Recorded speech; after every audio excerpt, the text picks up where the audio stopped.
லக்ஷ்மீநாதசமாரம்பாம் நாதயாமுனமத்யமாம் அஸ்மதாச்சாரியபரியந்தாம் வந்தே குருபரம்பராம் எதிராஜாய வித்மகே ஸ்ரீபாஷிகாராய தீமகே தன்னோ ராமானுஜாரிய பிரச்சோதயாது. ஆழ்வார்கள் திருவடிகளே சரணம், எம்பெருமானார் திருவடிகளே சரணம், ஜீயர் திருவடிகளே சரணம். யோ நித்யமச்சுதபதாம் புஜயுக்மருக்ம வியாமோகதஸ்ததிதரானதிருநாயமேனே அஸ்மத்குரோர் பகவதோஸ்ய தயைக சிந்தோ ராமானுஜஸ்ய சரணம் சரணம் பிரபத்யே. நீரார் கடலும் நிலமும் முழுதுண்டு ஏலார் ஆழம் இளந்தலில் மேல் துயிலந்தாய் சீரார் திருவேங்கட மாமலை மேயாராமுதே அடியேன் கருளாயே. எல்லாம் வல்ல ஏழ்மலையான் பெருங்கருணையால் 4000 திவ்ய பிரபந்த பாசுர பதிவேற்றங்களின் வரிசையில் இன்றைக்கு 2650வது நாள் பாசுர பதிவேற்றம். நம்மாழ்வார் அருளிய திருவிருத்தத்தினுடைய 2வது பத்தின் முதல் பாசுரத்தை இன்றைக்கு சேவிக்க இருக்கிறோம். 11வது திருவிருத்த பாசுரம். முதலிலே கிளம்பியாச்சான் அருளிய தனியன் கருவிருத்த குழி நீத்த பின் காமக்கடுங்குழி வீழ்ந்து ஒரு விருத்தம் புக்கு உழல் உருவீர் உயிரின் பொருள்கட்கு ஒரு விருத்தம் புகுதாமல் குறுகையர்கோன் உரைத்து திருவிருத்தத்து ஓரடி கற்றீரீர் திருநாட்டகத்தே. 11வது பாசுரம்.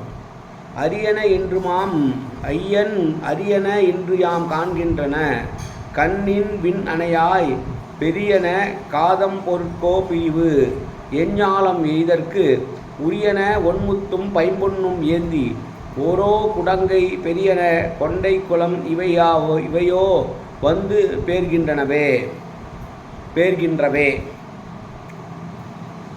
சென்ற பாசுரத்திலே மாயத்தனங்கள் மிக்கவனாக மாயச்சிலைகளை செய்யக்கூடியவனான பெருமாள் திருவேங்கடத்தில் இருக்கிறான்.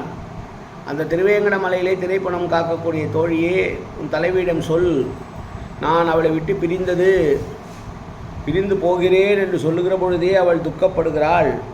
ஆனால் நான் எது பேசினாலும் அவள் கேட்கிற நிலைமையிலே இல்லையே, நீயாவது சொல் என்று சொல்லுகிறார். இந்த பாசுரத்திலே என்ன சொல்கிறார்? தலைவன் மீண்டும் தோழியை பார்த்தே சொல்லுகிறார். எம்பெருமான் கண்ணனுடைய பரமபதம் போல எல்லையற்ற பேரின்பத்தை தரக்கூடியவளாக தலைவி இருக்கிறார். நானும் பல ஆச்சரியங்களை அவளிடம் பார்க்கிறேன்.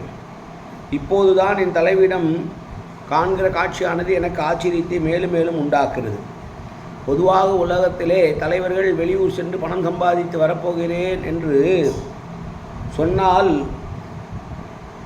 காதலர்களை பிரிந்து எப்படி நான் இருப்பேன் என்று அவள் நினைக்கக்கூடும். நான் பொதுவாகத்தான் சொன்னேனே கூட நான் போக போகிறேன்னு கூட சொல்லலை.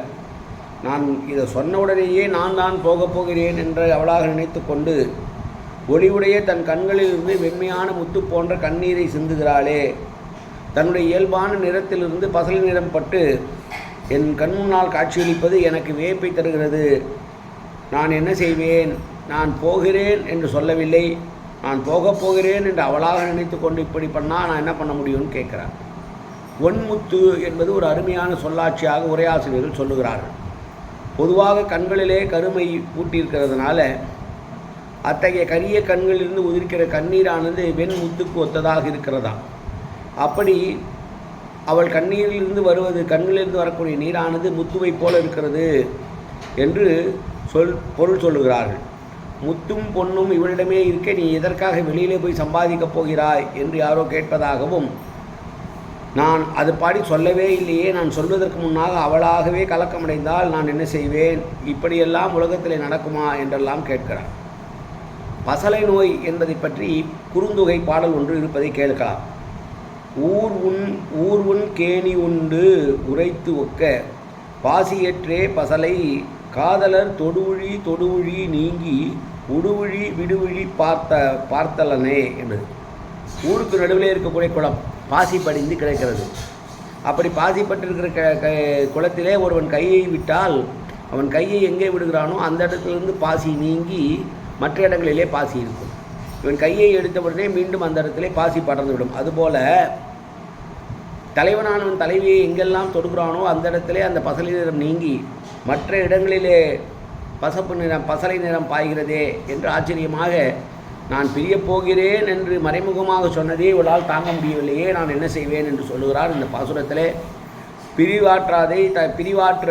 பிரிவு தாங்க முடியாத தலைவியினுடைய உருவ வேறுபாடு கண்டு தோழியிடம் தலைவன் உரைக்கிறான் என்று சொல்லக்கூடிய பாசுரம்.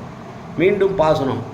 அரியன இன்றியாம் காண்கின்றன கண்ணன் விண்ணணையாய் பெரிய காதம் பொருட்கோ பிரிவு என ஞாலம் எய்தற்கு உரியன ஒன்முத்தும் ஒன்பயனும் ஏந்தி ஓரோ குடங்கை பெரியன கெண்டை கூலம் இவையோ வந்து பேர்கின்றனவே.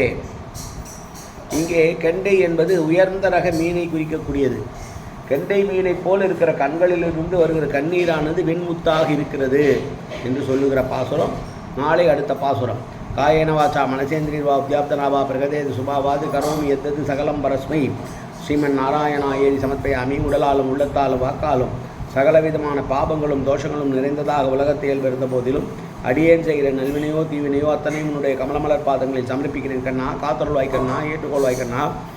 எப்போதும் திருநாமம் கண்ணா கண்ணா கண்ணா என்று நாவில் வருவதற்கு அருள்வாய் கண்ணா. சர்வத்திர கோவிந்தநாம சங்கீர்த்தனம். கோவிந்தா கோவிந்தா கோவிந்தா கோவிந்தா கோவிந்தா கோவிந்தா கோவிந்தா கோவிந்தா கோவிந்தா.